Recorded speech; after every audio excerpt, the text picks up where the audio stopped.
In the house of Gerson Shefez, all of the windows were illuminated. Music, laughter, and the sound of many voices overflowed in the dark, snow-covered street. The bridegroom had thrown the gold-embroidered white veil over Hadasska's mournful countenance.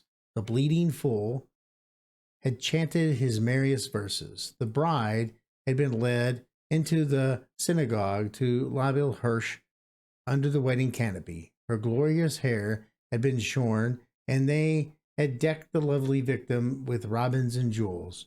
The rabbi had consecrated the marriage. The goblet of which the newly wedded pair had drunk was shattered.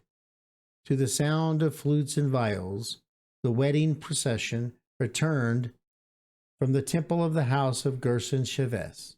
And after a royal feast and dancing began, men dancing with men, the women with women, Hadasska sat upon an elevated seat as on a throne, clad from head to foot in white satin trimmed with luxurious fur and the silver fox, as though she were wrapped in the silvery sheen of moonlight.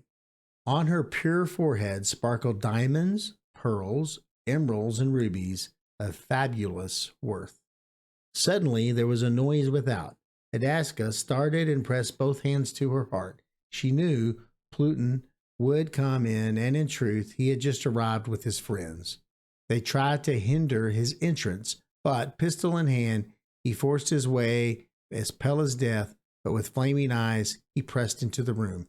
"Help, help!" cried Gerson Shefez. "What means the ill-fated wretch?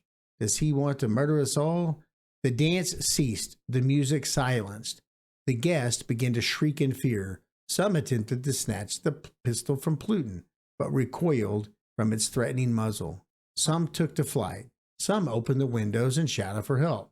"Only to tell me," began Gerson Shefez, "only to tell me, Pluton, what you wish and put up your weapon."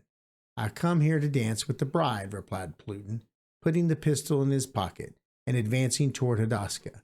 With a mournful smile, she arose and descended the steps of her wedding throne.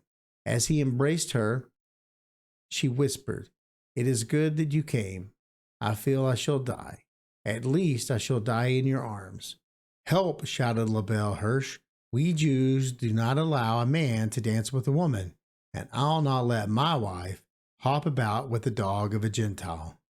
He tried to take Hadasska away, but Pluton seized him by the beard and dashed him to the floor. The tumult began afresh, but loud above the din rang the voice of Pluton. "Music, music!" he cried, stamping impatiently. Abraham Toba was the first to seize his violin, and after Shishkin and Nabalfloko had pushed back the throng, the other musicians joined in.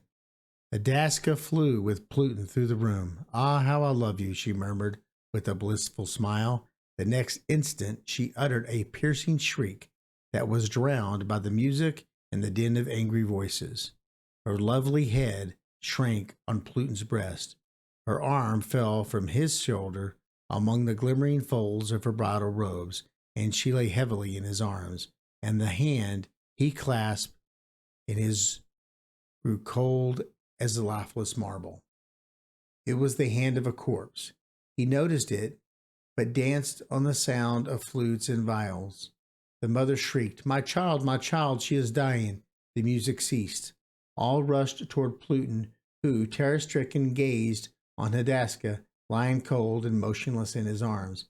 They tore her from him. They tried to rouse her. Physicians came. Gerson Shefez tore his hair and beard, all in vain. Hadasska was dead, and Pluton was borne away by his friends, dazed, not knowing what was happening to him. This has been Hadasska's Wedding by Sasher-Masoch, published in Short Stories, a magazine of fact and fiction, Volume 13, 1893, narrated by Conan Stewart for Tales Reawakened on YouTube.